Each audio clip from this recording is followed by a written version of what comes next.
আসসালামু আলাইকুম রহমতুল্লাহি ওয়া বারাকাতুহু।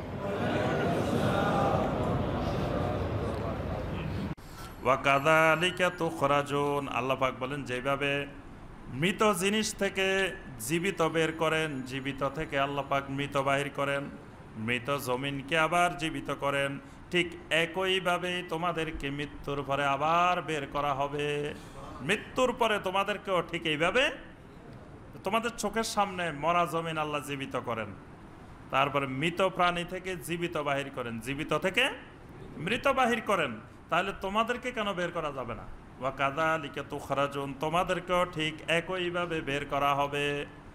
এটাকে আল্লাহ পাক বলেন মিনহা খালাকনাকুম ওয়া ফিহা নুঈদুকুম ওয়া মিনহা নুখরিজুকুম, তোমাদেরকে বের করে আনবো। নুখরিজুকুম, তোমাদেরকে বের করে আনবো। এটা কিসের দোয়া?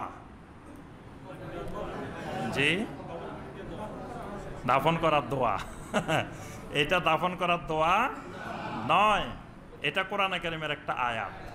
এটার সাথে দাফন করার কোনো সম্পর্ক নাই, কিন্তু আমরা এটাকে কবরে মাটি দেওয়ার সময় দোয়া বানাই ফেলছি। আবার বলি যে তিনটা দিবেন, একটা নেওয়ার সময় বলবেন মিনহা খালাকনাকুম, আরেকটা সময় বলবেন ওয়া ফিহা নুঈদুকুম, আরেকটা সময় বলবেন ওয়া মিনহা নুখরিজুকুম তারাতান উখরা। কত সুন্দর, তিন ভাগে ভাগ করে তিনটা নিবেন, তারপরে দিবেন। এটা নেওয়ার সময় এই দোয়া পড়ার কোনো দরকার নাই। আপনি বিসমিল্লাহ বলে মাটি নিবেন, আবার দিয়ে দিবেন, বাস। তিনটা নেওয়ারও কোনো শর্ত নাই। আপনি নিলেন, নিয়ে যতটুকু পারলেন দিলেন, বাস। আপনি মানে দাপনের কাজে অংশগ্রহণ করছেন, এটাই হলো মূল কথা। জানাজা পড়লে আপনি এক কিরাত পাচ্ছেন, আর দাপনের কাজে অংশগ্রহণ করলে 2 কিরাত পাচ্ছেন। এক কিরাত হলো এক ওহুদ পাহাড়ের সমান, বিশাল বিশাল পাহাড়ের সমান। তাহলে আপনি ওখানে তার দাফনের কাজে অংশগ্রহণ করলেন, এটাই হলো মূল বিষয়। এরপরে আপনি দাফন করে চলে যাবেন। আর যাওয়ার সময় কি দোয়া করবেন?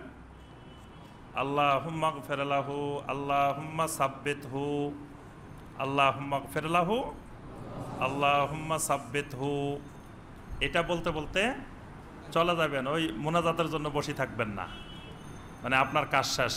আপনি জানাজা পড়ছেন, এরপরে দাফনের কাজে অংশগ্রহণ করলেন, এবার দোয়া করতে করতে চলে যাবেন। আর নবী সাল্লাল্লাহু আলাইহি ওয়াসাল্লাম বলছেন ইস্তাগফিরু লিআখিকুম, তোমাদের ভাইয়ের জন্য এখন ইস্তিগফার করো। ফা ইন্নাহু লান ইউসাল, কারণ তোমাদের ভাইকে এখন প্রশ্ন করা হবে।